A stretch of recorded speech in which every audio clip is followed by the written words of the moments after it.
Wagwan again, my recap family. So firstly, before I even start today's recap, let me send a huge shout out to a few persons who discovered Unstoppable Live through the recap channel and went on over to Unstoppable Live and left a comment. So those persons are, let me jump to the list because I saw the names over there on Unstoppable Live.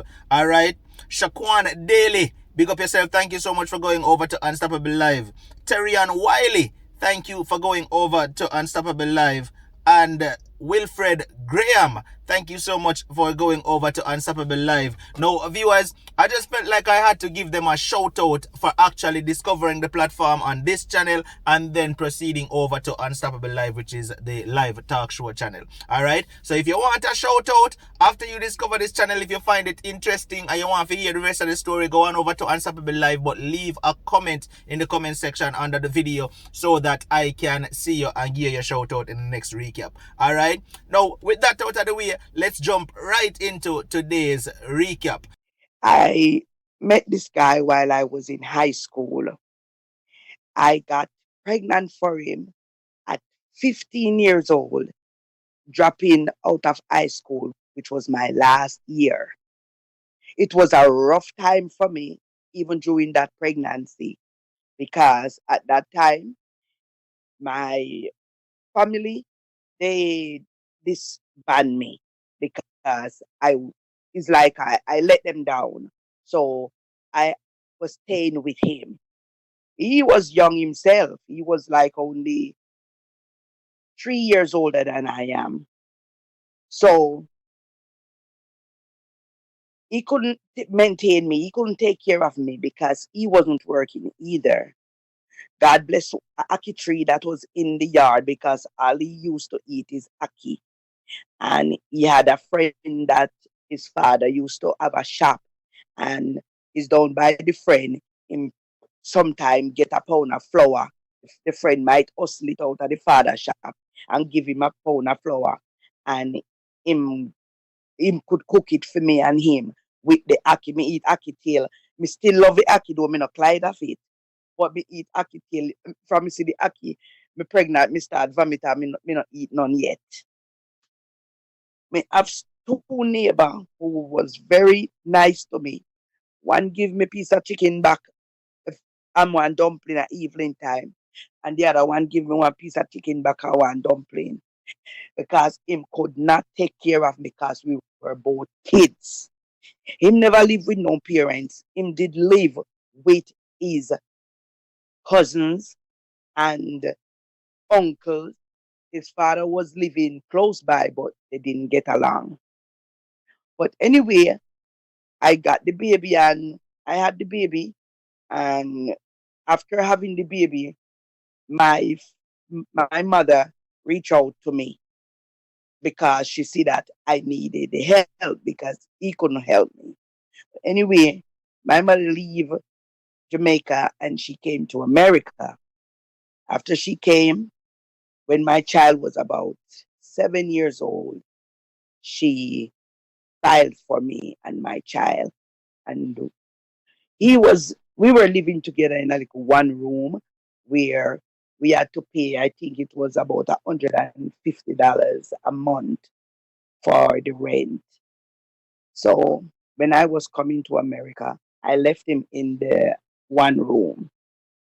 When I come, he got a job somewhere, I don't know where because I wasn't there. He got a job, and then a few weeks after he got the job, he lost the job. When he got a job at a hotel, maintenance, something like that, while I left the country when my child was 7 years old. It was very struggling for me and him because I wasn't working, he wasn't working. So when I came to America, I got a job. My first job was at Dunkin's Donuts, and every week I used to make like that time minimum wage was about $4.75 an hour, and I used to get like $120 a week. I used to give my mother like $70 out of the 120 and leave myself. I think it would be about 50 or $60 I would leave myself with, if so much. Anyway, every week I send $20 out of that money to him so that he can pay the rent. The next week I would send another 20 out of my pay so he can buy food. And the next week I send him another 20 to pay the light bill. And next week I send him another 20 and tell him say it's his pocket money. And that is how I keep taking care of him until I was working at that place for about 2 years. And the second year, I decided to go to Jamaica and marry him. I went down, I with all the wedding on my cost. We could not even afford a wedding ring because it was hard on me and he was there and not working. We got some pieces of gold and we put them together and he took it to a jeweler down there and they make a ring for me. We had a good wedding, a very nice wedding because the wedding was so big. There was, I don't think anyone from out of the district was not at that wedding because everyone was so proud of me knowing that I leave him there and I come back and marry to him and knowing how far we coming from and what we have been through. Yes, the wedding over and I came back to the States until I've been going down there like once a year or twice a year. I might go down there to him. Until one time I go down there and we were walking on the road one morning. I saw a little girl came up to him and gave him a note. He looked at it and he closed it back up in his hands. So I said to him, "Who is that kid?" Because I don't know the kid. I said, "Who is that kid?" He said, "One of my friends." I said, "One of your friends. So what is that note that he gave you? She just gave to you." He said, "Don't worry about it." I said, "What you mean by I mustn't worry about it?" I said, "Let me see the note that she just gave you." And he was holding on to it until I hold his hand and I start wrestling his hand until I get the note and I read the note. And it says, "The baby don't have any milk. I need a milk." And like you note, like I need milk and sugar. So I said, "Who is this sending to you for baby milk and sugar and things for baby to eat? I mustn't worry about it. Leave me. I don't know where I got the braveness. I don't know where it came from. But I opened my hand and give him one slap in his face. When I tell you I box him in his face, people were there and people see what happened. And I gave him a slap in his face. And I said to him, "Come." I said, "Little girl, wait for me. Come and take me and show me. Who give you this note?" She said, "Our auntie." I said, "Okay." I said, "Come and take me to your house. Let me see who this is." When I reached to the person's house, it was one of my friends.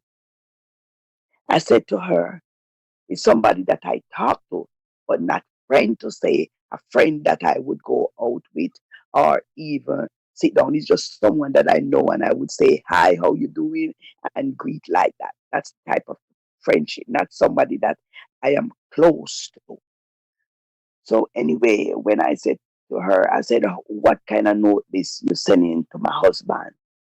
She said, "Oh my God, I didn't even know that you did come." And it was right there and done, nothing more. So I said, "So explain to me what this is about. Whose baby, which baby he is you asking for milk for?" She said, "Let him tell you. Until this day, I'll know him don't tell me which baby. And I'll know I don't know about the baby because nobody say anything more about it to me." But I was very upset and I came back up after my time was up down there. I came back up and I told my family that I am not going to file for him again because I realized that he's not faithful to me. And because of that reason, I said, you know what? I am done with him. I'm going to live my life and I'm going to go on and do whatever I want to do because he is not faithful to me because I thought he would be. I start going to school and I met a guy while going to school. After meeting the guy, I tell the guy that, I am married. My husband is back in Jamaica. He wasn't married. He wasn't married. So we start talking as good friends, going to school, meeting each other at school, talking to each other because I was interested in becoming a nurse. So I was trying to get my GED, which is my high school diploma, because I dropped out of high school from I was down there when I had my baby. So I came here and said I want to better myself. So the first thing I have to get my GED. So I went. So that's where I met him, going to get my GED.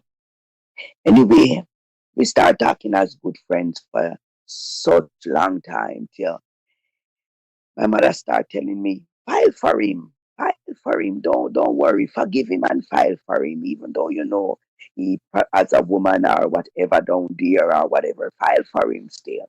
I was very hesitant, but I did the filing for him. Because I wasn't a citizen, it took the 5 years because it takes 5 years for you to become a citizen. So I said, the time I'm going to sit down and wait until 5 years to become the citizen, might as well I just start the filing because the ship is going to come in at 5. And by that time, he would be here the same way. So I start filing for him about 6 months after I came back home. Anyway, I it's gone and gone until me and the guys keep talking the same way because my mind now start kind of walking away from him because I know he's not faithful to me. But at the same time, I still did not forget about him. I still help him. I still send money to him. I still take care of him. I send barrel. And if I don't send a barrel for him, I bring down suitcases of clothes for him. I used to make him stay. I spend money on him the same way, even though he was not faithful to me. I did spend money on him, spend money. Him never out of money. At one point, he got back a job and he called me one night and said to me, you know what? I am working and I just get a job and I just tell the boss I am quitting because I have my woman America that can take care of me. I don't need his job. And he walked off the job according to what he told me. I didn't say anything. I just keep taking care of him. Then I went to school and I became a CNA. After I got the GD, I became a CNA. And the other guy still talking. But I did tell him that I was married. When I am there now, I'm still living with my mother's house. One day I was at home, I see a letter came in the mail. When I open the mail, me and my mother don't have anything. As I say, every week, whenever I work, I make sure I give her no less than $70 out of my paycheck because I was not working that much money. Each time I work, if the pay go up, for example, I start working as a nurse's aide, I start giving her like a $200 a month or so. One evening I came home from work. I see a letter in the mail. When I open it, I said, who could write me? I don't know anybody in this country who could write me. When I opened the letter, it was an attorney who wrote me.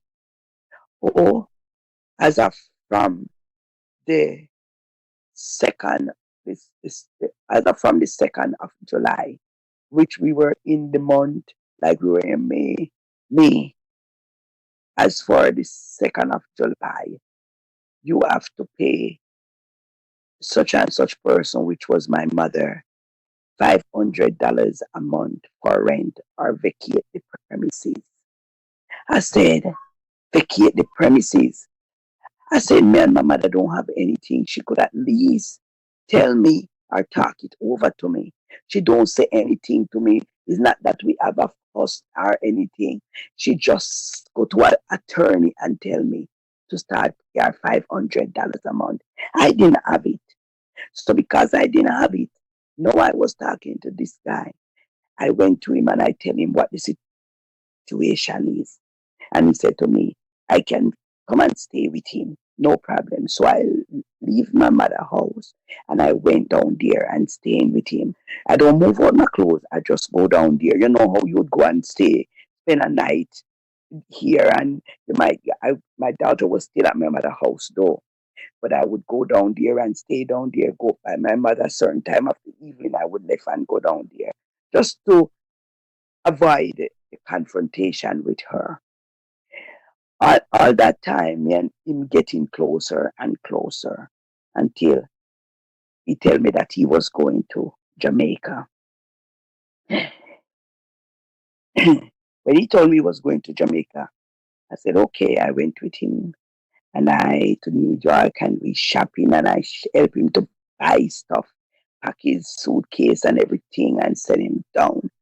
Not knowing that even though we are there together, I don't hide anything from him. Not realizing he's going down to get married. So I even take him to airport in the morning because he teach me how to drive. And it was his car.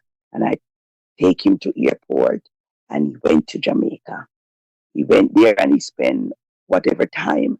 But at that time, he's married. He was going down there to marry. And he did not say it to me. I didn't know, but his whole family knew because they went to the wedding. Whoever was out of the family that need to go to the wedding went to the wedding. I don't know and I don't remember if they knew that I was married or if he did tell them that I was married. I don't know. But they didn't show me any bad face or make me feel any way. So he came back up and we were there still living the same way till my daughter started coming there and staying with us. And he was like a father to my daughter. He was so nice to us until the years go by till the filing came through. When the filing came through, I tell him, I said, listen, the filing is coming through now for my husband. So when he come, you know that we're not gonna have a relationship anymore because we decide that we are going to break it off because it reached the fact that after so many months me and him living together, I found out that he was married. It was very hurtful, but then I just swallow it and say, you know what? Even though he didn't tell me, I will forgive him because guess what? I am married too. So the two of us is in the same boat. So So we did you, decide. when you found out, by the way, how did you find out that he was married? I was cleaning his apartment one day, and while cleaning the apartment, he had a bag that he had some papers in, and the bag fell, and some of the papers fall out. So I took up the papers off the ground and looking at them and I see that it was like some Western Union paper. And I was like, he was Western Union money and he didn't even tell me and me and him is here together like that. We working the way how we were living like it's me and him was husband and wife. That's how we were living. And I said to him, I said to myself, I see a name on the paper. And I said, I never hear him talk about a sister with this name back in Jamaica. It's only one sister I know he has there that I hear him talk about all the time, and that is not her name. So I called one of the sister that was here, and I said to her, "Huh, which one of your sister has this name?" She said, "Sister, I don't have any sister by that name." I said, "You don't have any sister?" She said, "Let me call one of my other sister because she has the same last name as him. So she probably might know more than me because I don't know that side that well because the mother had two sets of kids for two different guys. And that one was not the set out of his set with his last name. So she says she don't really know them that well. When I called the sister now and asked her, the sister now that is the same name as him, said, you know what? No, let me tell you. Let him tell you who that is. So when she tell me that, no, I put one and two together and said, oh my God, that means I must him wife. Because to the way she answer me, she don't want to be the one to let the puss out of the bag. So when he came home from work the evening, I sat around the table and I said to him, I just used my head on him. I said, listen to me now. Why you never tell me that you're married? He said, married? What you talking about? I said, yes. Why you didn't tell me that you're married? He said, where you get that from? What you talking about? I said, because your wife called me today and you almost get in a big trouble because your wife called me today. And when she called me and I answered and I said, hello, she said, who is this? And I said, such and such girlfriend. She turned to me and said, you know that I'm his wife? I said, really? I said, so what you talking about? You are? I said, no, that is how we talk in America. We said girlfriend or boyfriend just as a social friend. It doesn't mean the way how you guys talk about it in Jamaica. That's how I tell him that I answer the person. And by convincing him and telling him, I said, your need was to tell me. You shouldn't have hide it from me because now you and your wife going to be in big problem because of that. So you better know what you're going to say to her when she call you.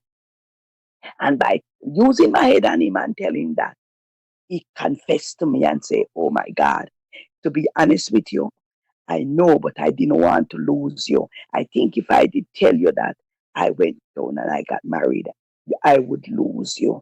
Now, this one right here is a lady that shared some time ago on the live channel, and she was talking about her husband and how he got his karma. Remember, if you found that one interesting and you want to hear the rest of it, all you have to do is click the link down in the description and it will take you over to the live channel Unstoppable Live, where you can listen to the story in its entirety. While you're there, please make sure to hit that subscribe button and also turn on the notification bell so that when we go live, you can be there to participate and, be in the comment section and be a part of the show. Please remember to click the subscribe button here as well and turn on the notification. Until the next Unstoppable recap, stay strong, stay positive, but most of all, remain unstoppable. Unstoppable. Unstoppable youth. Unstoppable youth.